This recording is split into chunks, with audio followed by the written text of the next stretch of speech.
नमस्कार।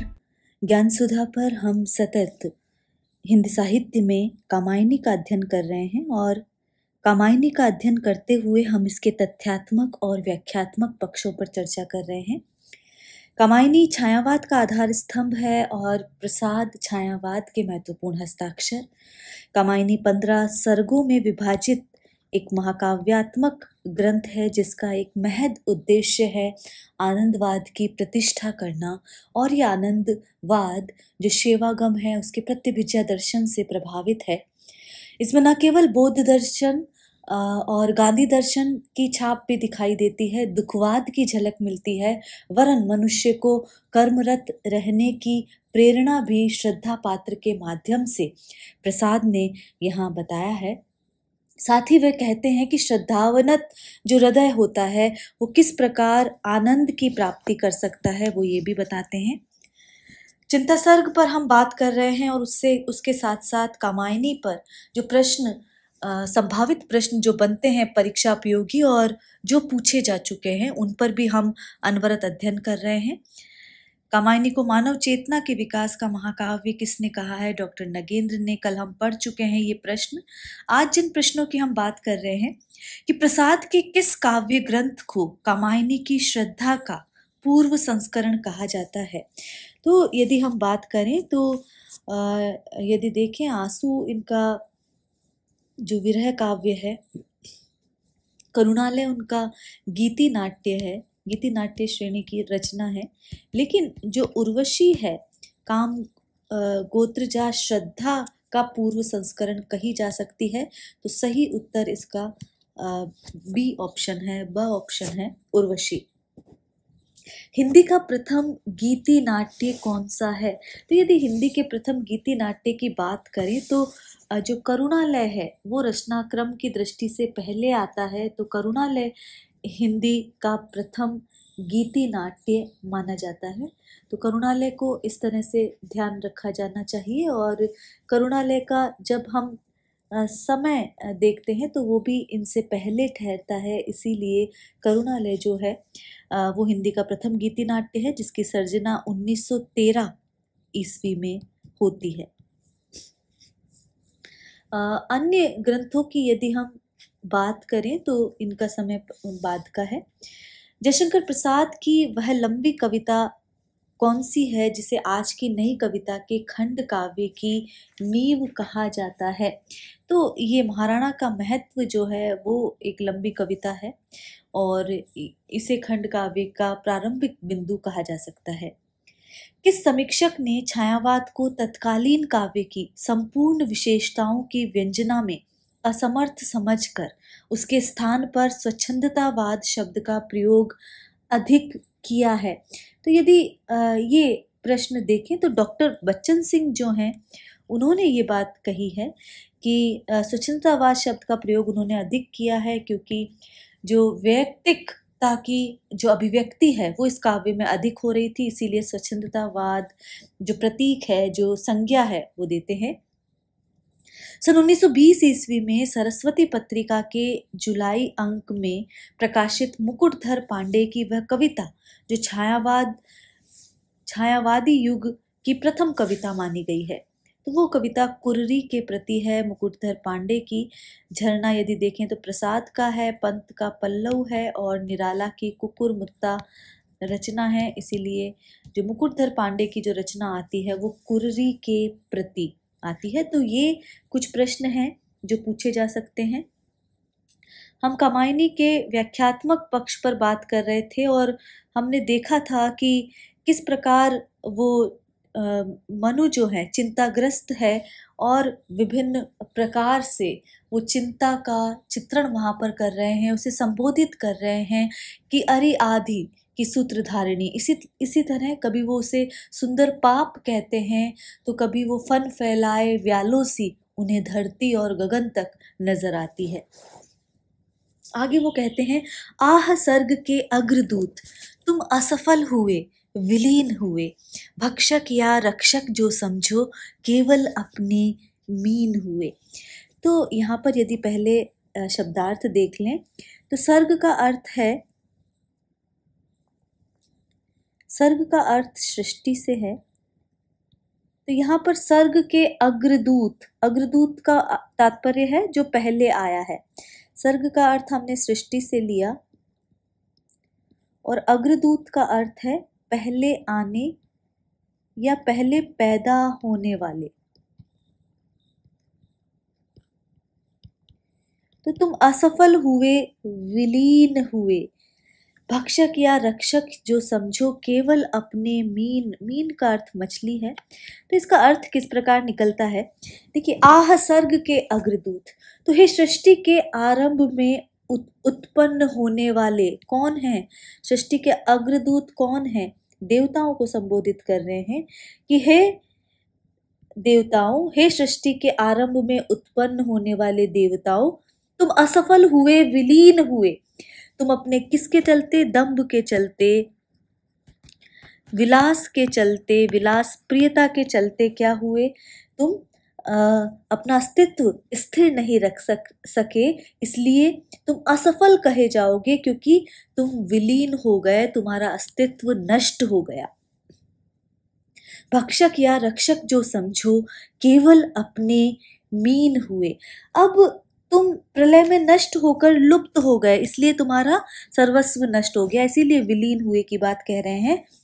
तुम्हें एक दूसरे का विनाशक कहूं, भक्षक जो विनाश करने वाला है, या रक्षक कहूं, रक्षा करने वाला कहूं, क्योंकि तुम तो परस्पर एक दूसरे को ही हानि पहुंचाकर नष्ट हो गए, जिस प्रकार केवल अपने मीन हुए। क्या तात्पर्य है यहाँ पर, लक्षणा से इसका यह अर्थ निकलता है कि जिस प्रकार समुद्र में बड़ी मछली अपने अस्तित्व को बनाए रखने के लिए अपने से छोटी मछली, अपने से कमजोर या निर्बल जो मछली है उसको खा जाती है, और उस खाने वाली मछली को उससे भी बड़ी मछली खा जाती है, तो ये जो एक चक्र चलता रहता है, उसी प्रकार पहले तुमने भी असुर आदि जातियों को नष्ट किया, और अंत में तुम सर्वाधिक जो शक्तिशाली प्राकृतिक शक्ति से अर्थात प्रकृति से तुम नष्ट हुए, और वो किस लिए, अपने दंभ, विलास, स्वच्छंदता के कारण और स्वेच्छाचार के कारण तुम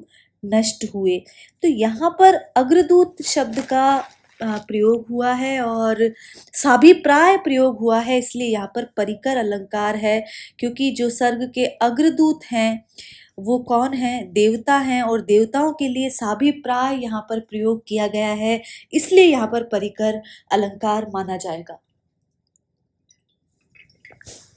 विलीन हुए कहा गया है, और तो विलीन देव जाति जो है प्रलय में नष्ट हो गई, प्रलय में विलीन हो गई, और प्रलय में नष्ट होकर लुप्त हो गई, उनका सर्वस्व मिट गया, इसलिए ये विलीन हुए कहा है।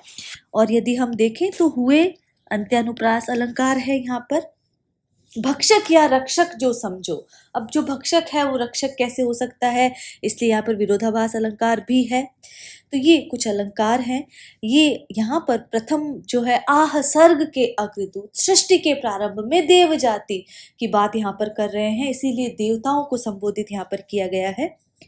अरि आंधियों ओ बिजली की दिवा रात्रि तेरा नर्तन, उसी वासना की उपासना वह तेरा प्रत्यावर्तन। तो बिजली की दिवा रात्रि, तो दिन और रात जिनमें घिरे हुए बादलों में से बिजलियां गिरती रहती हैं। उसकी बात नर्तन का अर्थ नृत्य से है। उसी वासना की उपासना, तो वासना की उपासना अर्थात भोग वासना में अनवरत रत रहने वाले, तो भोग वासना, भोग विलास की बात और उसमें लीन की बात यहाँ पर प्रसाद कर रहे हैं। तो भोग विलास में लीन रहना, इसीलिए उसी वासना की उपासना वह तेरा प्रत्यावर्तन, आवर्तन लौटना, प्रत्यावर्तन बार बार लौट कर आना, बार बार लौट कर आना, ये बात यहाँ पर कह रहे हैं। तो अरे आंधियों ओ बिजली की दिवा रात्रि तेरा नर्तन, उसी वासना की उपासना वह तेरा प्रत्यावर्तन। तो यहाँ पर मनु कह रहे हैं कि अरे भयंकर आंधियों तथा घिरे हुए बादलों में से चमकने वाली जो बिजलियां हैं, तुम दिन और रात यहाँ पर घिरे रहे, अर्थात प्रकृति ने देवताओं को सचेत करने के लिए क्या क्या किया? आंधियां चलाई, बिजलियां कड़काई, दिन और रात बिजलियों की चमक और कड़कड़ाहट प्रस्तुत की। लेकिन जो देवगण क्या रहे? उसी वासना की उपासना। जो देवगण थे वो भोग विलास और जो उच्छृंखल था वो कर रहे थे, अपने आप को ही जो सब कुछ वो समझ रहे थे वो भूल वो करते रहे, और वो उसमें इतने लीन रहे कि प्रकृति द्वारा जो भावी विनाश की जो सूचना उन्हें एकमात्र एक तरफ से दी गई, उसका तनिक भी ध्यान उन्हें नहीं रहा। तो बार बार आंधियां आई, बिजलियां चमकी, दिन और रात उनका नर्तन होता रहा, और लेकिन देवता लोग विलास में ही डूबे रहे। तो वह तेरा प्रत्यावर्तन, तो वो तो उच्छृंखलता की ओर ही बार बार लौट कर जाते रहे। तो अरे आंधियों ओ बिजली की दिवा रात्रि तेरा नर्तन, नर्तन करता बताया गया है। तो यह मानवीकरण अलंकार है, और नर्तन प्रत्यावर्तन यदि देखा जाए तो अंत्यानुप्रास अलंकार माना जाएगा। तो यहाँ पर मनु अतीत की विगत की बात कर रहे हैं, जल प्लावन के पश्चात चिंताग्रस्त हैं, अपने अतीत के वैभव को नष्ट होता उन्होंने देखा है, और यहाँ पर वो स्पष्ट कह रहे हैं कि जो देव जाति थी, जो स्वर्ग के अग्रदूत थे, सृष्टि में पहले पैदा होने वाले थे, उन्होंने स्वयं ही अपना विनाश किया। वो प्रकृति द्वारा दी जा रही चेतावनी को नहीं समझ पाए और वासना की ही उपासना, भोग वासना में, भोग विलास में निरंतर लिप्त रहे। आगे है कि मणिदीपों के अंधकार में अरे निराशा पूर्ण भविष्य, देव दंभ के महामेघ में सब कुछ ही बन गया भविष्य। महामेध की बात यहाँ पर, बड़ा यज्ञ की बात, बड़े यज्ञ की बात यहाँ पर की जा रही है, और जो बड़ा यज्ञ है तो उसमें भविष्य आहुति भी दी जाएगी, और उस आहुति में जो सामग्री डाली जाती है, तो आहुति में आहुति की जो सामग्री है उसकी बात यहाँ पर की जा रही है। तो मणिदीपों के अंधकार में अरे निराशा पूर्ण भविष्य। तो मणियों के बने हुए दीपक, जहाँ देवता रहते थे वहां दीपक कैसे थे? मणियों के दीपक थे, मतलब उनके वैभव की बात प्रकारांतर से की जा रही है, ऐश्वर्य की बात प्रकारांतर से की जा रही है। तो मनु कहते हैं कि अरे देवताओं, तुम्हारे भवनों में मणियों के दीप से जलने से रात में भी क्या होता था? दिन का सा प्रकाश रहा करता था, अर्थात तुम्हें रात्रि का आभास ही नहीं होता था। लेकिन इतना वैभव होने के पश्चात भी, इतना सुख संपदा होने पर भी तुम्हारा जो भविष्य है वो निराशापूर्ण और अंधकारमय बना रहा, क्योंकि क्या था? तुम्हारी देव जाति में दंभ था, झूठा अभिमान था, और उनकी उच्छृंखलता इतनी बढ़ गई कि उसी में तुम्हारा सब कुछ भविष्य हो गया, आहुति के समान। जिस प्रकार यज्ञ की अग्नि में आहुति के रूप में दी गई सामग्री नष्ट हो जाती है, उसी प्रकार तुम्हारी देवजाति का नाश हो गया।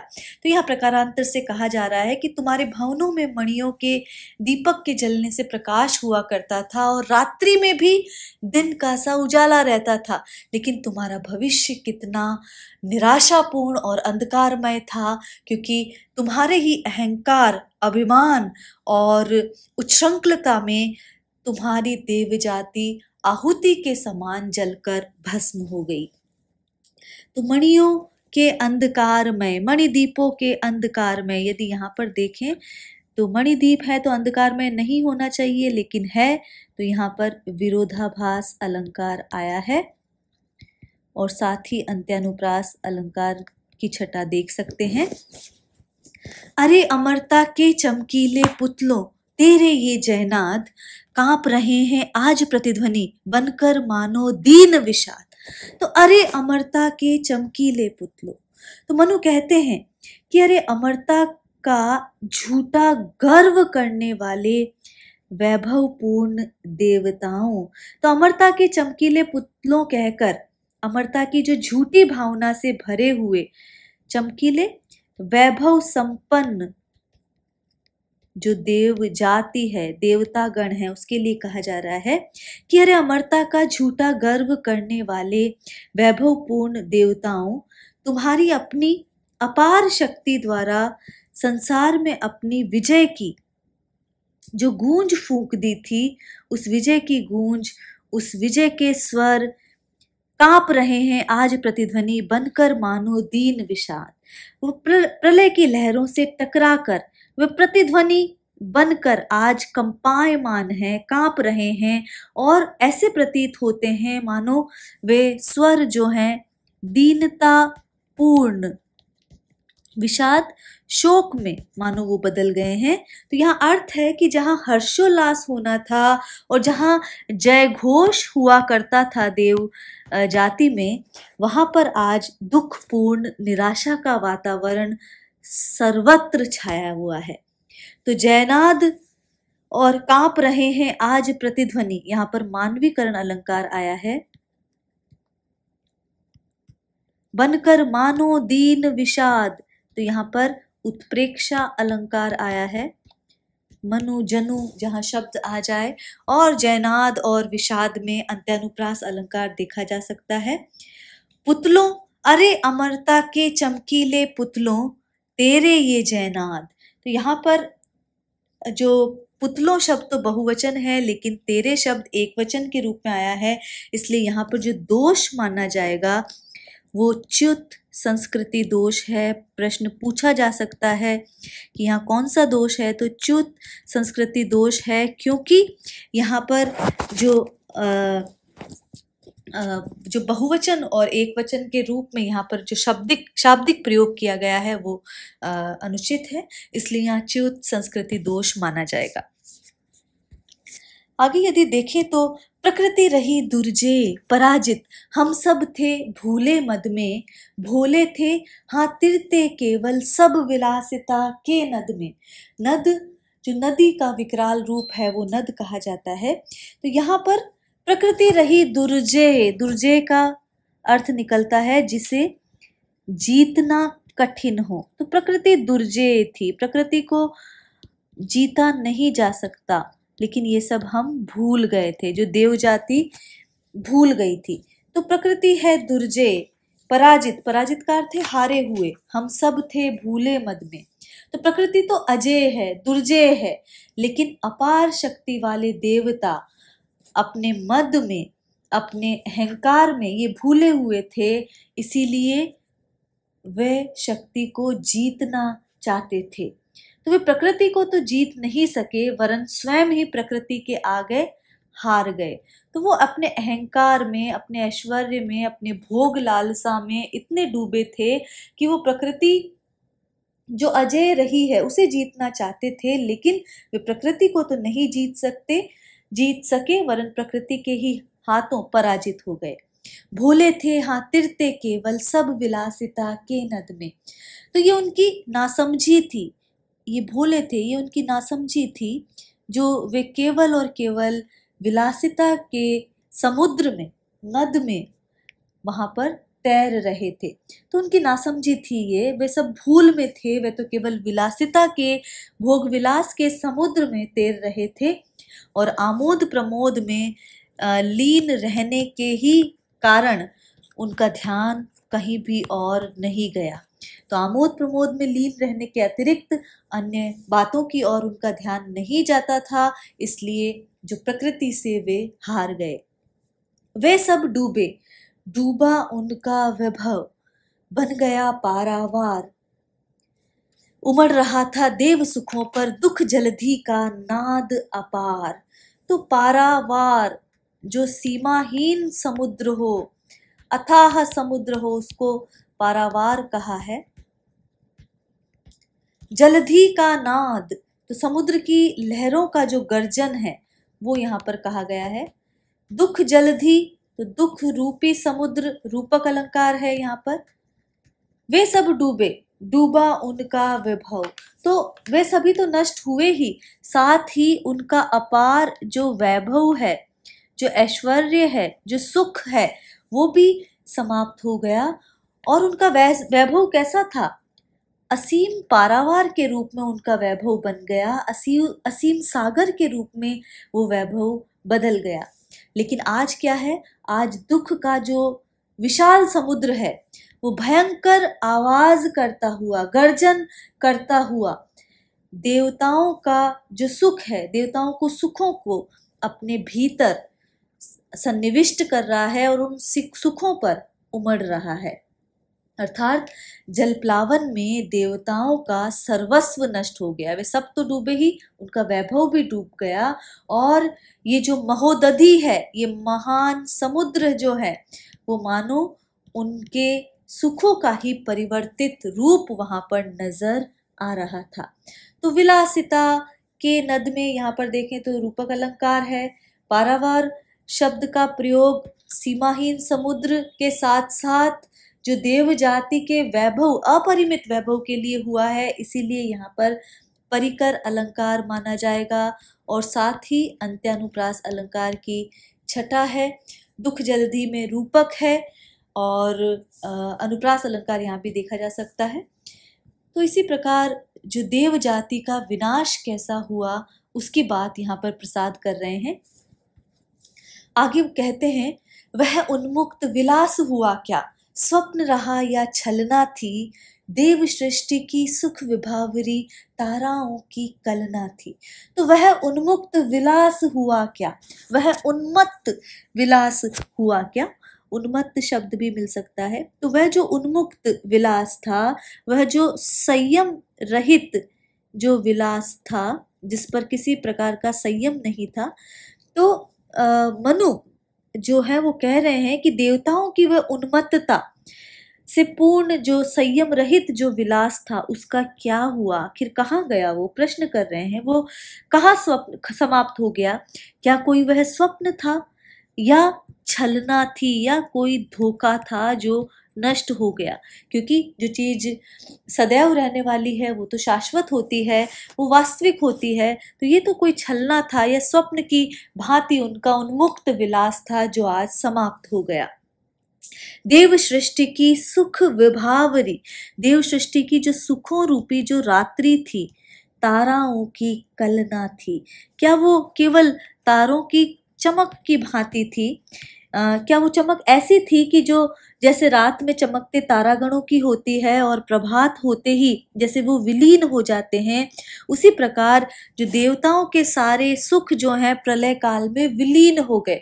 तो क्या उनकी जो चमक है वो तारों की तरह थी जो कि प्रलय में समाप्त हो गई है? तो यहाँ पर स्वप्न रहा या छलना थी, अगर यहाँ देखें तो संदेह अलंकार है कि वो स्वप्न था या धोखा था।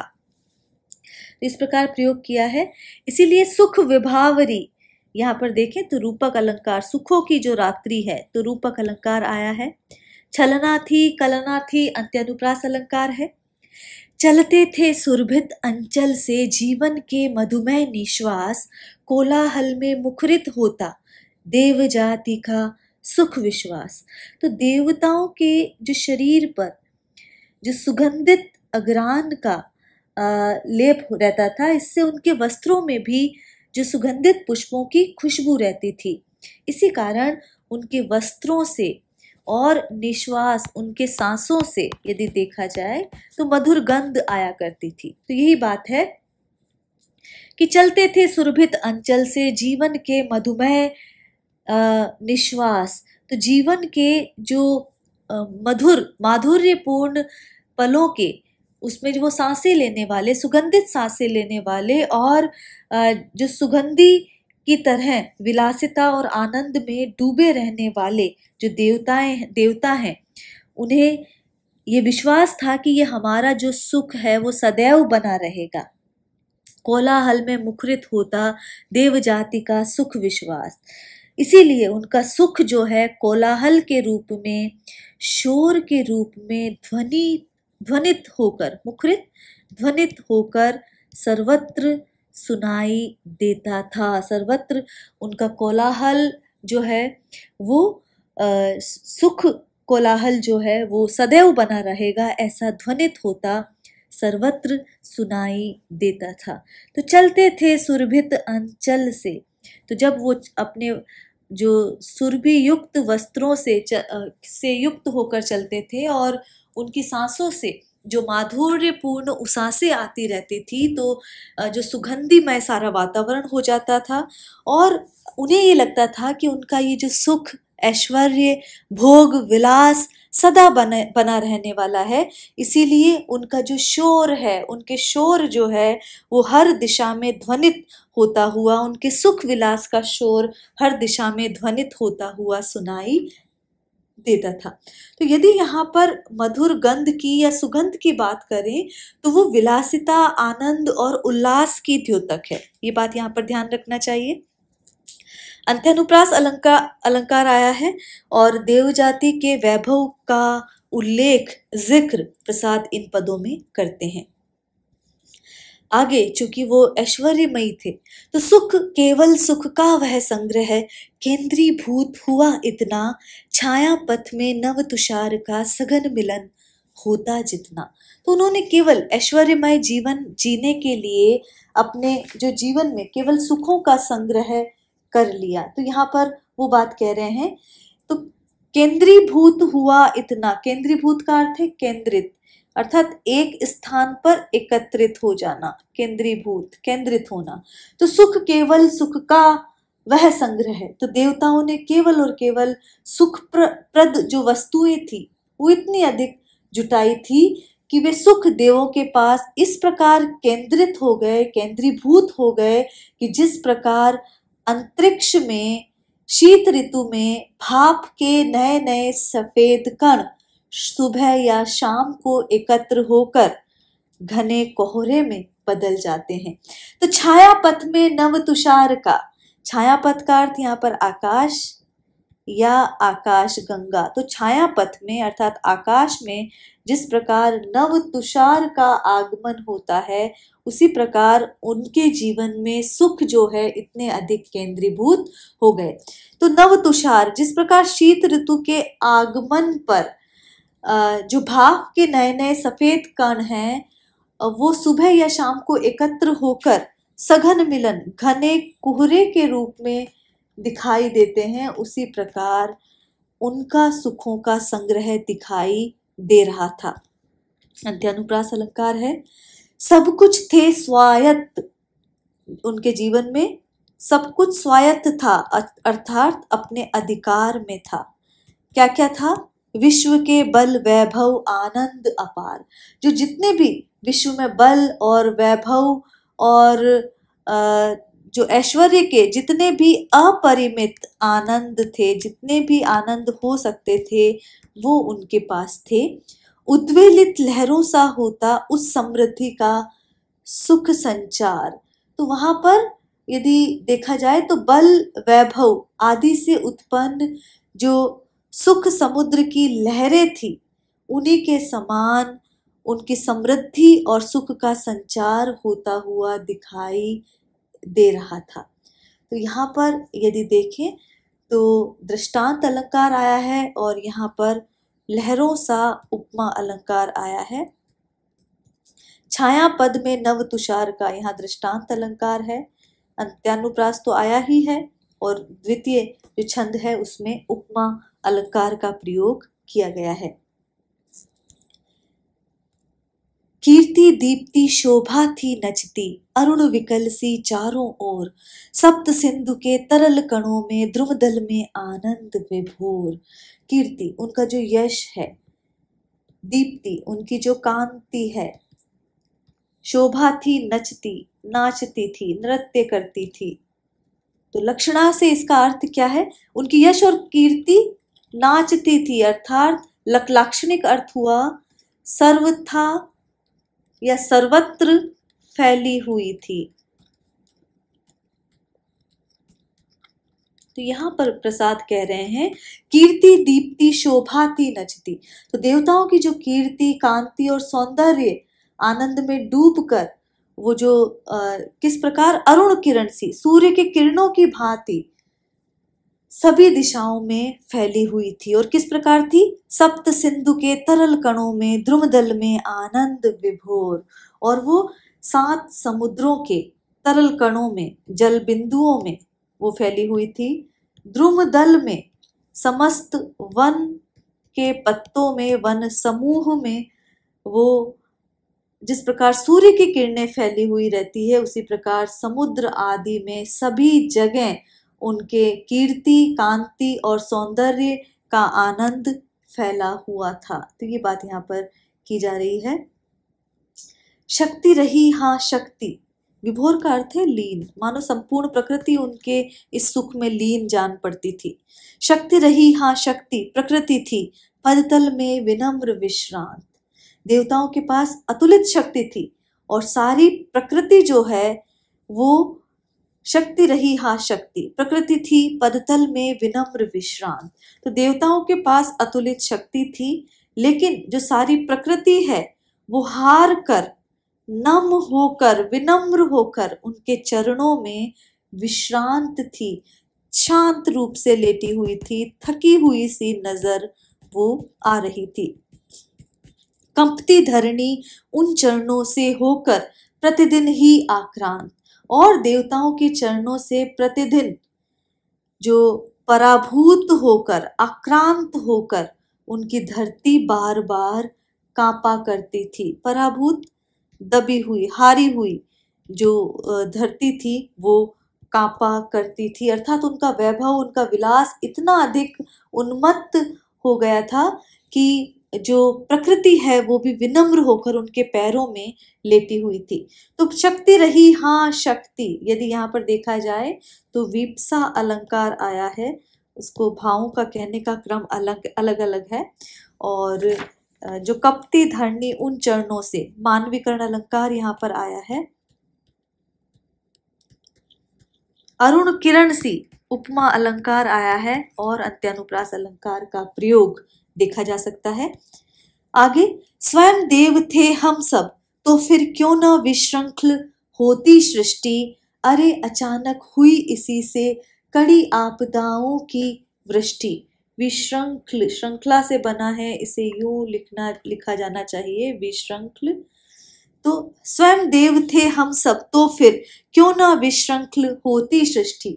मनु कहते हैं कि जो देव जाति जो है वो हम स्वयं देवता थे और अपने अतिरिक्त और किसी की सत्ता स्वीकार ही नहीं कर रहे थे, और अपनी अजेय शक्ति से हम पर मिथ्याभिमान आ गया था और स्वयं को सर्व शक्ति संपन्न हम समझने लगे थे। तो फिर सृष्टि जो है वो नष्ट भ्रष्ट, विश्रृंखल, नष्ट भ्रष्ट क्यों नहीं होती। तो होना ही था, क्योंकि हम तो सभी विलासिता में डूब गए थे। अरे अचानक हुई इसी से कड़ी आपदाओं की वृष्टि। तो इसीलिए अनेक आपदाओं की जो वृष्टि है, जो मूसलाधार बारिश जो है वो वहां पर होने लगी। तो इसीलिए हमारा अभिमान के कारण ही अचानक हमारे ऊपर दारुण जो विपत्तियां हैं उनकी वर्षा हो गई। तो आपत्तियों का अर्थ यहाँ विपत्तियों से है, और आपदाओं की वृष्टि यहाँ पर कहा गया है। गया सभी कुछ गया, मधुरतम सुरबालाओं का श्रृंगार, उषा ज्योत्सना सा यौवन स्मित, मधुप सदृश निश्चित विहार। तो सभी कुछ चला गया और उस देव जाति का सर्वस्व छिन गया। क्या क्या गया? जो मधुरतम सुरबालाओं का श्रृंगार, कि देवांगनाओं का जो माधुर्यपूर्ण श्रृंगार है वो अब कहीं नहीं दिखाई देता है, वो विलुप्त हो गया। वो देवताओं का, देवांगनाओं का श्रृंगार वहां नहीं रहा। न उषा के समान जो देवों के रमणीय यौवन की जो चमक, वहां पर गुलाबी झलक जो दिखाई देती थी, न ही मधुप सदृश निश्चित विहार, न ही वो चंद्रमा की उज्जवल चांदनी में जो देवताओं की ना तो हंसी सुनाई देती थी, ना ही भ्रमर के समान जो निर्बाध रूप से वो निश्चिंत होकर देवांगनाओं के साथ कहीं घूमते हुए दिखाई देते थे, वो भी अब दिखाई नहीं दे रहा है, अर्थात सब कुछ चला गया। उपमा अलंकार आया है, गया सभी कुछ गया। वीप्सा अलंकार श्रृंगार और विहार में अंत्यानुप्रास अलंकार। तो यहाँ दो शब्द हैं, देखिए इनको शुद्ध इस तरह लिखा जाता है, विश्रंखल जो नष्ट भ्रष्ट है, श्र ऐसा आएगा। इसी तरह श्रृंगार को इस तरह लिखें, श्रृंग से बना है श्रृंगार। तो ये शुद्ध रूप है। आगे के पदों में वो कह रहे हैं, भरी वासना सरिता का वह कैसा था मदमत्त प्रवाह, प्रलय जलधि में संगम जिसका देख हृदय था उठा कराह। तो मदमत्त प्रवाह जो उन्मत्तता से भरा हुआ प्रबल वेग, वो कैसा था। वासना रूपी जो सरिता है, रूपक अलंकार है, भरी वासना सरिता का वह।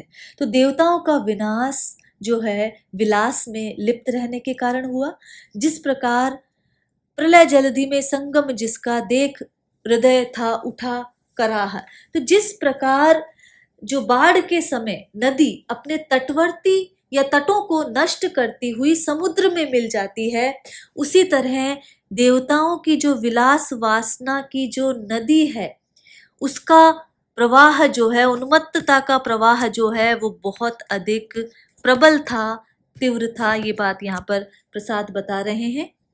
प्रलय जलधि में संगम जिसका, तो नदी कहाँ मिलती है, समुद्र में।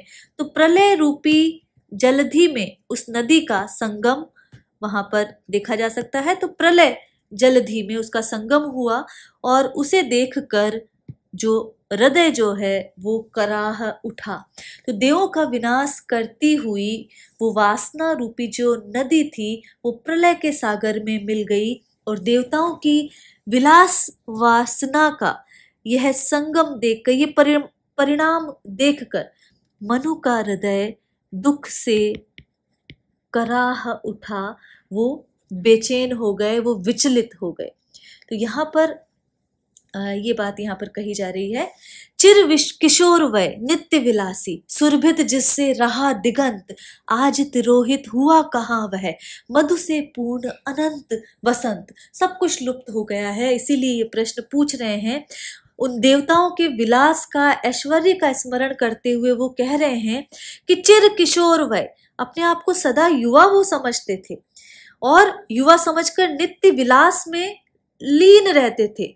उन देवताओं का वो माधुर्यपूर्ण चिर जो यौवन है, जिसकी जो धूप है वो सभी दिशाओं में फैली रहती थी, सभी औरों छोरों तक मची हुई थी, वह आज कहाँ तिरोहित हो गई, आज कहाँ विलीन हो गई। और मधु से पूर्ण अनंत वसंत, माधुर्य से पूर्ण उनका जो चिर यौवन, अनंत वसंत से तात्पर्य यहाँ चिर यौवन से है, तो वो आज आखिर कहाँ खो गया। अनंत वसंत लक्षणा से इसका अर्थ है चिर यौवन, अनंत वसंत जिसे जीवन का कहा जाता है, उसकी बात यहाँ पर की जा रही है। तो हमने ऊपर वाले छंद में देखा कि वासना सरिता में रूपक अलंकार, पूरे ही दोनों पदों में देखें तो लाक्षणिक जो पदावली के माध्यम से मधु का प्रयोग किया है, अनंत वसंत का प्रयोग किया है, प्रतीकात्मक शब्दों का प्रयोग यहाँ पर किया है। अनंत वसंत में यदि देखें तो रूपकाति शोक्ति अलंकार भी देखा जा सकता है और दिगंत वसंत प्रवाह कराह अंत्यानुप्रास अलंकार का प्रयोग यहाँ पर किया गया है। तो चिंता सर्ग पर हम बात कर रहे हैं और आगे के कालांशों में हम इसकी व्याख्या करना जारी रखेंगे। आज के लिए इतना ही। नमस्कार।